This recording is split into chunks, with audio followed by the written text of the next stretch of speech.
Welcome chicken. ಎಲ್ಲರಿಗೂ ನಮಸ್ಕಾರ. ನಾನು ಪವಿತ್ರ. ಇವತ್ತಿನ ಸ್ಪೆಷಲ್ ರೆಸಿಪಿ ಒಬ್ಬಟ್ಟನ್ನ ನಾನು ಕಲ್ಲಂಗಡಿ ಕಾಯಿಂದ ಮಾಡ್ಕೊಳ್ತಾ ಇದ್ದೀನಿ. ಈ ಒಬ್ಬಟ್ಟನ್ನ ಕಲ್ಲಂಗಡಿ ಕಾಯಿಂದ ಮಾಡಿದ್ದೀವಿ ಅಂತಲೇ ಗೊತ್ತಾಗೋದಿಲ್ಲ, ಅಷ್ಟು ಚೆನ್ನಾಗಿರುತ್ತೆ. ಒಬ್ಬಟ್ಟಂತೂ ತುಂಬಾ ಚೆನ್ನಾಗಿರುತ್ತೆ. ಕಲ್ಲಂಗಡಿ ಹಣ್ಣನ್ನು ತಿಂದು ಸಿಪ್ಪೆನ ಬಿಸಾಕೋ ಬದಲು ಈ ರೀತಿ ಸ್ವೀಟ್ಗಳನ್ನ ಮಾಡ್ಕೊಳ್ಬೋದು, ತುಂಬಾ ಚೆನ್ನಾಗಿರುತ್ತೆ. ನೀವು ಒಂದ್ಸಲಿ ಟ್ರೈ ಮಾಡಿ, ತುಂಬಾ ಚೆನ್ನಾಗಿ ಬರುತ್ತೆ ಒಬ್ಬಟ್ಟು.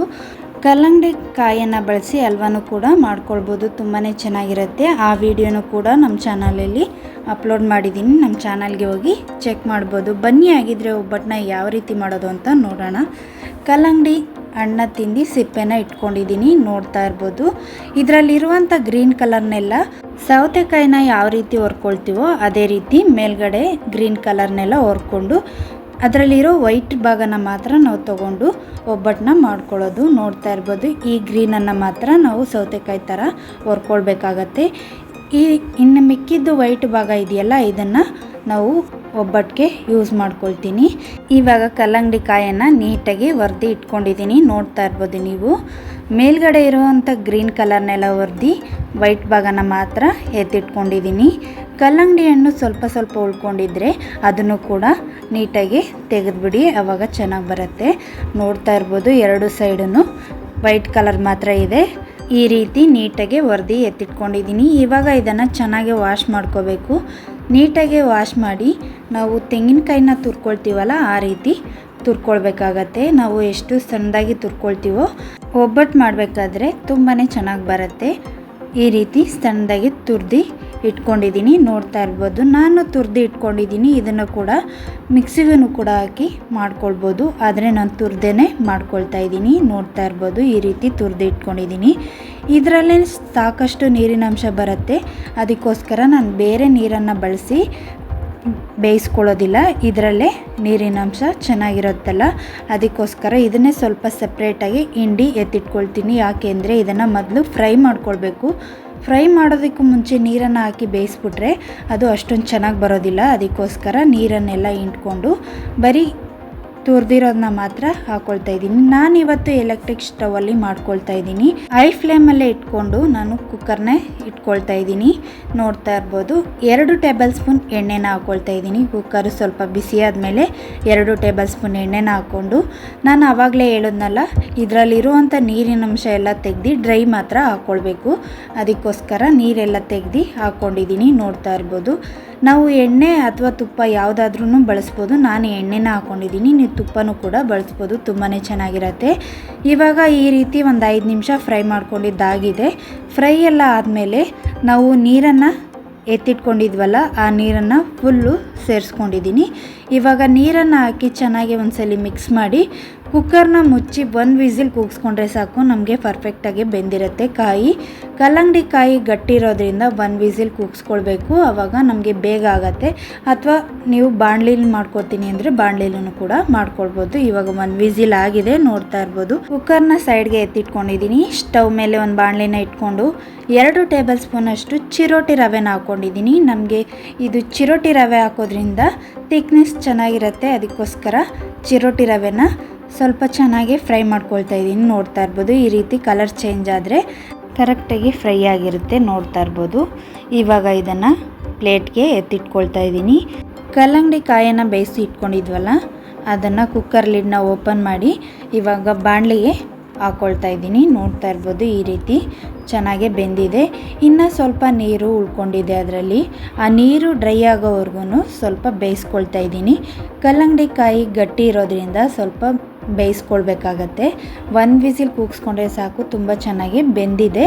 ಆದರೆ ನಾನು ಸ್ವಲ್ಪ ನೀರು ಡ್ರೈ ಆಗಲಿ ಅಂತ ಬಾಣಲಿಲಿ ಸ್ವಲ್ಪ ಡ್ರೈ ಮಾಡ್ಕೊಳ್ತಾ ಇದ್ದೀನಿ. ಇವಾಗ ಚೆನ್ನಾಗಿ ಮಿಕ್ಸ್ ಮಾಡಿಕೊಂಡು ಪ್ಲೇಟ್ನ ಮುಚ್ಚಿ ಒಂದು 5 ನಿಮಿಷ ನೀರು ಡ್ರೈ ಆಗೋದಕ್ಕೆ ಬಿಡ್ತೀನಿ. ಕೈಯಲ್ಲಿ ಈ ರೀತಿ ಪ್ರೆಸ್ ಮಾಡಿ ನೋಡಿ, ಬೆಂದಿಲ್ಲ ಅಂದರೆ ಇನ್ನೂ ಸ್ವಲ್ಪ ಬೇಯಿಸ್ಕೊಳ್ಳಿ, ಆವಾಗ ಪರ್ಫೆಕ್ಟಾಗಿ ಬರುತ್ತೆ. ಇವಾಗ ಪ್ಲೇಟ್ನ ಮುಚ್ಚಿ ಒಂದು 5 ನಿಮಿಷ ನೀರು ಡ್ರೈ ಆಗೋದಕ್ಕೆ ಬಿಡ್ತೀನಿ, ಆವಾಗ ಪರ್ಫೆಕ್ಟಾಗಿ ನಮಗೆ ಬೆಂದಿರುತ್ತೆ.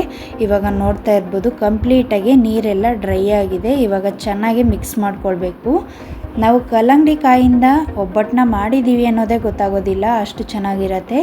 ಕಾಯಿ ಒಬ್ಬಟ್ಟನ್ನ ಮಾಡ್ತೀವಲ್ಲ ಅದೇ ರೀತಿ ಇರುತ್ತೆ. ನೀವು ಒಂದ್ಸಲಿ ಟ್ರೈ ಮಾಡಿ ಹೇಗೆ ಬಂತು ಅಂತ ನನಗೆ ಕಮೆಂಟಲ್ಲಿ ತಿಳಿಸಿ. ಇದೇ ರೀತಿ ಯಾವುದಾದ್ರೂ ಹೊಸ ರೆಸಿಪಿ ಬೇಕು ಅಂದ್ರೂ ಕೂಡ ಕಮೆಂಟಲ್ಲಿ ತಿಳಿಸಿ, ಆದಷ್ಟು ಬೇಗ ಅಪ್ಲೋಡ್ ಮಾಡ್ತೀನಿ. ಇವಾಗ ನಾನು 1 ಕಪ್ಪಷ್ಟು ಸಕ್ಕರೆನ ಆ್ಯಡ್ ಮಾಡ್ಕೊಳ್ತಾ ಇದ್ದೀನಿ. ನೀವು ಸಕ್ಕರೆ ಬದಲು ಬೆಲ್ಲನೂ ಕೂಡ ಆ್ಯಡ್ ಮಾಡ್ಕೊಳ್ಬೋದು. ಒಂದು ಅರ್ಧ ಕಪ್ಪಷ್ಟು ತೆಂಗಿನಕಾಯಿ ತುರಿನ ಹಾಕ್ಕೊಳ್ತಾ ಇದ್ದೀನಿ. ನಾನು ಯಾವ ಕಪ್ಪಲ್ಲಿ ಸಕ್ಕರೆನ ಹಾಕ್ಕೊಂಡಿದ್ದೀನೋ ಅದೇ ಕಪ್ಪಲ್ಲಿ 2 ಕಪ್ಪಷ್ಟು ನಾನು ಕಲ್ಲಂಗಡಿ ಕಾಯಿನ ತುರಿದು ಹಾಕ್ಕೊಂಡಿದ್ದೀನಿ. ಮೆಜರ್ಮೆಂಟ್ ಕರೆಕ್ಟಾಗಿರುತ್ತೆ. 2 ಕಪ್ಗೆ 1 ಕಪ್ಪು ಸಕ್ಕರೆನ ಹಾಕ್ಕೊಂಡ್ರೆ ಮೆಜರ್ಮೆಂಟ್ ಕರೆಕ್ಟಾಗಿರುತ್ತೆ. ನಾವು ಸ್ವಲ್ಪ ಚಿರೋಟಿ ರವೆ ತೆಂಗಿನಕಾಯಿ ಹಾಕೋದ್ರಿಂದ ಕರೆಕ್ಟಾಗಿ ಸ್ವೀಟು ಹೊಂದ್ಕೊಳ್ಳುತ್ತೆ. ನೀವು ನೋಡಿಕೊಂಡು ಸ್ವೀಟನ್ನು ಸ್ವಲ್ಪ ಹೆಚ್ಚು ಕಡಿಮೆ ನೀವು ಮಾಡ್ಕೊಳ್ಬೋದು. ನಾನು 2 ಕಪ್ಗೆ 1 ಕಪ್ ಸಕ್ಕರೆನ ಹಾಕ್ಕೊಂಡಿದ್ದೀನಿ. 2 ಏಲಕ್ಕಿನ ಪುಡಿ ಮಾಡಿ ಹಾಕ್ಕೊಂಡಿದ್ದೀನಿ. ಚೆನ್ನಾಗಿ ಮಿಕ್ಸ್ ಮಾಡಿಕೊಂಡು ನಾವು ಹಾಕಿರುವಂಥ ಸಕ್ಕರೆ ಎಲ್ಲ ಕರಗಬೇಕು. ಅಲ್ಲಿವರೆಗೂ ಚೆನ್ನಾಗಿ ಮಿಕ್ಸ್ ಮಾಡಿಕೊಂಡು 1-2 ನಿಮಿಷ ಬಿಟ್ಟರೆ ನಾವು ಹಾಕಿರುವಂಥ ಸಕ್ಕರೆ ಎಲ್ಲ ಕರ್ಗೋಗುತ್ತೆ. ಇವಾಗ ನಾವು ಚಿರೋಟಿ ರವೆನ ಆ್ಯಡ್ ಮಾಡ್ಕೊಳ್ಬೇಕಾಗತ್ತೆ. ಸ್ವಲ್ಪನೇ ಹಾಕ್ಕೊಂಡು ತಿಕ್ನೆಸ್ನ ನೋಡಿ ಹಾಕ್ಕೊಳ್ಳಿ, ಆವಾಗ ಕರೆಕ್ಟಾಗಿ ಬರುತ್ತೆ. ನೋಡ್ತಾ ಇರ್ಬೋದು, ನಾನು ಅರ್ಧ ಮಾತ್ರ ಹಾಕ್ಕೊಂಡಿದ್ದೀನಿ, ಅಂದರೆ 1 ಟೇಬಲ್ ಸ್ಪೂನ್ ಹಾಕ್ಕೊಂಡಿದ್ದೀನಿ. 1 ಟೇಬಲ್ ಸ್ಪೂನ್ ಹಾಕಿ ಮಿಕ್ಸ್ ಮಾಡಿ ನೋಡ್ತಾ ಇದ್ದೀನಿ. ನನಗೆ ಇನ್ನೂ ಸ್ವಲ್ಪ ಬೇಕು ಅನ್ನಿಸ್ತು, ಅದಕ್ಕೋಸ್ಕರ ನಾನು ಫುಲ್ಲು 2 ಟೇಬಲ್ ಸ್ಪೂನ್ ರವೆನ ಸೇರಿಸ್ಕೊಂಡು ಮಿಕ್ಸ್ ಮಾಡ್ಕೊಳ್ತಾ ಇದ್ದೀನಿ. ಆವಾಗ ನಮಗೆ ಪರ್ಫೆಕ್ಟಾಗಿ ಉಂಡೆ ಕಟ್ಟೋದಕ್ಕೆ ಬರುತ್ತೆ. ಅದಕ್ಕೋಸ್ಕರ ಎಲ್ಲನೂ ಕೂಡ ಹಾಕ್ಕೊಂಡಿದ್ದೀನಿ. 2 ಕಪ್ಗೆ 2 ಟೇಬಲ್ ಸ್ಪೂನ್ ಚಿರೋಟಿ ರವೆನ ಹಾಕಿದ್ರೆ ನಮಗೆ ಪರ್ಫೆಕ್ಟಾಗಿ ಉಂಡೆ ಕರೆಕ್ಟಾಗಿ ಬರುತ್ತೆ. ಇವಾಗ ಚೆನ್ನಾಗಿ ರವೆ ಎಲ್ಲ ಮಿಕ್ಸ್ ಮಾಡಿ ಪ್ಲೇಟ್ನ ಮುಚ್ಚಿ 1-2 ನಿಮಿಷ ಬೇಯೋದಕ್ಕೆ ಬಿಡಬೇಕು. ಆವಾಗ ಚೆನ್ನಾಗಿ ರವೆ ಎಲ್ಲ ಅರಳಿರುತ್ತೆ. ನೋಡ್ತಾ ಇರ್ಬೋದು, ಇವಾಗ ಚೆನ್ನಾಗಿ ರವೆ ಎಲ್ಲ ದಪ್ಪ ಆಗಿದೆ. ಇವಾಗ ಚೆನ್ನಾಗಿ ಮಿಕ್ಸ್ ಮಾಡಿಕೊಂಡು ಉಂಡೆ ಕಟ್ಟಿ ತೋರಿಸ್ತಾ ಇದ್ದೀನಿ ನೋಡಿ ಎಷ್ಟು ಚೆನ್ನಾಗಿ ಬಂದಿದೆ ಉಂಡೆ ಅಂತ. ನಾವು ಕಾಯಿ ಒಬ್ಬಟ್ಟೆಲ್ಲ ಮಾಡ್ತೀವಲ್ಲ ಅದೇ ರೀತಿ ಬರುತ್ತೆ. ಯಾವಾಗಲೂ ಕಾಯಿ ಒಬ್ಬಟ್ಟು, ಬೇಳೆ ಒಬ್ಬಟ್ಟು ಮತ್ತು ಪೈನಾಪಲ್ ಒಬ್ಬಟ್ಟು ಆ ಥರ ತಿಂದು ಬೇಜಾರಾಗಿದ್ದರೆ ಈ ಥರ ಒಂದ್ಸಲಿ ಟ್ರೈ ಮಾಡಿ, ತುಂಬಾ ಇಷ್ಟಪಡ್ತೀರಾ. ನಾನು ಆಲ್ರೆಡಿ ಕಣ್ಕನ ಕಲಸಿ ಇಟ್ಕೊಂಡಿದ್ದೆ. ನಾನು ಸ್ವಲ್ಪ ಬೇಳೆ ಒಬ್ಬಟ್ಟನ್ನು ಮಾಡ್ಕೊಂಡಿದ್ದೆ, ಅದಕ್ಕೋಸ್ಕರ ಆಲ್ರೆಡಿ ನಾನು ಕಲಸಿಟ್ಕೊಂಡಿದ್ದೆ. ಚಿರೋಟಿ ರವೆ ಮತ್ತು ಮೈದಾ ಹಿಟ್ಟು, ಸ್ವಲ್ಪ ಅರಿಶಿನ, 1 ಚಿಟಿಕೆ ಉಪ್ಪನ್ನು ಹಾಕಿ ಚೆನ್ನಾಗಿ ಮಿಕ್ಸ್ ಮಾಡಿ ಎತ್ತಿಟ್ಕೊಂಡಿದ್ದೆ. ಕಣ್ಕನ ಕಲಸೋ ವೀಡಿಯೋನ ನಾನು ಮಾಡೋದಕ್ಕಾಗಲಿಲ್ಲ, ಅದಕ್ಕೋಸ್ಕರ ಹಾಗೇ ಹೇಳ್ತಾ ಇದ್ದೀನಿ. ನಿಮಗೆ ಪೂರ್ತಿ ವಿಡಿಯೋ ಬೇಕು ಅಂದರೆ ನಾನು ಆಲ್ರೆಡಿ ಒಬ್ಬಟ್ಟು ರೆಸಿಪಿನ ಅಪ್ಲೋಡ್ ಮಾಡಿದ್ದೀನಿ, ನಮ್ಮ ಚಾನಲ್ಗೆ ಹೋಗಿ ಚೆಕ್ ಮಾಡ್ಬೋದು. ಇವಾಗ ಸ್ವಲ್ಪ ಎಣ್ಣೆನ ಹಾಕ್ಕೊಂಡು ಮತ್ತೊಂದು ಸರಿ ನಾದಿದ್ದಾದಮೇಲೆ ನಾನು ಒಬ್ಬಟ್ಟನ್ನ ತಟ್ಕೊಳ್ತಾ ಇದ್ದೀನಿ. ಒಬ್ಬಟ್ಟು ಪೇಪರ್ ಮೇಲೆ ನಾನು ಈ ರೀತಿ ಸ್ವಲ್ಪ ಎಣ್ಣೆನ ಸವರಿ ತಟ್ಕೊಳ್ತಾ ಇದ್ದೀನಿ. ನಮಗೆ ಯಾವ ಸೈಜಲ್ಲಿ ಬೇಕೋ ಆ ಸೈಜಲ್ಲಿ ನಾವು ತಟ್ಕೊಳ್ಬೋದು. ದೊಡ್ಡದಾಗಿ ಬೇಕು ಅನ್ನೋರು ದೊಡ್ಡದಾಗೂ ಮಾಡ್ಕೊಳ್ಬೋದು, ಅಥವಾ ಚಿಕ್ಕದಾಗಿ ಬೇಕು ಅನ್ನೋರು ಚಿಕ್ಕದಾಗಿ ಮಾಡ್ಕೊಳ್ಬೋದು. ಇವಾಗ ಉಂಡೆನ ನೋಡ್ತಾ ಇರ್ಬೋದು ಎಷ್ಟು ಚೆನ್ನಾಗಿ ಉಂಡೆ ಬಂದಿದೆ ಅಂತ. ಇವಾಗ ಮೈದಾ ಹಿಟ್ಟನ್ನ ಎಷ್ಟು ಬೇಕೋ ಅಷ್ಟನ್ನು ಮಾತ್ರ ಹಾಕ್ಕೊಳ್ಬೇಕಾಗತ್ತೆ. ನಾವು ಈ ರೀತಿ ಉಂಡೆನ ಮಾಡಿದಾಗ ಎಕ್ಸ್ಟ್ರಾ ಬರುವಂಥದ್ದನ್ನ ತೆಗೆದುಬಿಡಬೇಕು, ಆವಾಗ ಚೆನ್ನಾಗಿ ಬರುತ್ತೆ. ಇಲ್ಲಾಂದರೆ ಮೈದಾ ಜಾಸ್ತಿ ಅನ್ನೋ ಥರ ಅನಿಸುತ್ತೆ.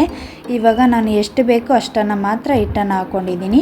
ಇವಾಗ ನಮಗೆ ಯಾವ ಸೈಜಲ್ಲಿ ಬೇಕೋ ಆ ಸೈಜಲ್ಲಿ ಸ್ವಲ್ಪ ಎಣ್ಣೆ ಅಥವಾ ತುಪ್ಪನ ಹಚ್ಕೊಂಡು ನಾವು ತಟ್ಕೊಳ್ಬೇಕಾಗತ್ತೆ.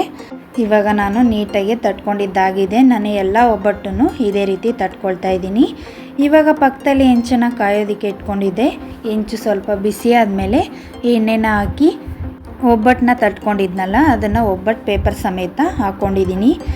ಸ್ವಲ್ಪ ಬಿಸಿ ಆದ ನಂತರ ಪೇಪರು ಅದಾಗದೇ ಬಿಟ್ಬಿಡತ್ತೆ.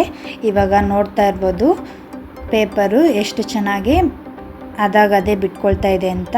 ಇವಾಗ ನಾನು 2 ಸೈಡೂ ಬೇಯಿಸ್ಕೊಳ್ತೀನಿ. ಸ್ವಲ್ಪ ಎಣ್ಣೆ ಅಥವಾ ತುಪ್ಪನ ಮೇಲೆ ಹಾಕ್ಕೊಳ್ಬೋದು. ತುಪ್ಪ ಇಷ್ಟಪಡೋರು ತುಪ್ಪದಲ್ಲೇ ಮಾಡ್ಕೊಳ್ಳಿ, ತುಂಬಾ ಚೆನ್ನಾಗಿ ಬರುತ್ತೆ ಟೇಸ್ಟ್ ಅಂತೂ. 2 ಸೈಡೂ ನೀಟಾಗಿ ಬೇಯಿಸ್ಕೊಳ್ತಾ ಇದ್ದೀನಿ. ನೋಡ್ತಾ ಇರ್ಬೋದು, ಈ ಒಬ್ಬಟ್ಟನ್ನ ತಟ್ಟಬೇಕಾದ್ರೆ ನಾವು ಎಷ್ಟು ತೆಳುವಾಗಿ ಬೇಕಾದ್ರೂ ತಟ್ಕೊಳ್ಬೋದು, ಸ್ವಲ್ಪನೂ ಕೂಡ ಕಿತ್ತೋಗೋದಿಲ್ಲ, ಅಷ್ಟು ಚೆನ್ನಾಗಿ ಬರುತ್ತೆ.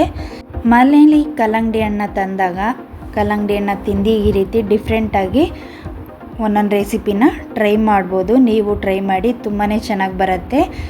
ಆಲ್ರೆಡಿ ನಾನು ಕಲ್ಲಂಗಡಿ ಕಾಯಿನ ಬಳಸಿ ಹಲ್ವನೂ ಕೂಡ ಅಪ್ಲೋಡ್ ಮಾಡಿದ್ದೀನಿ, ಮತ್ತು ಮಜ್ಜಿಗೆ ಹುಳಿನೂ ಕೂಡ ಅಪ್ಲೋಡ್ ಮಾಡಿದ್ದೀನಿ. ನಮ್ಮ ಚಾನಲ್ಗೆ ಹೋಗಿ ಚೆಕ್ ಮಾಡಿ. ನಾವು ಯಾವುದೇ ರೆಸಿಪಿನ ಈ ಕಾಯಲ್ಲಿ ಮಾಡಿದ್ರೂ ತುಂಬಾ ಚೆನ್ನಾಗಿ ಬರುತ್ತೆ.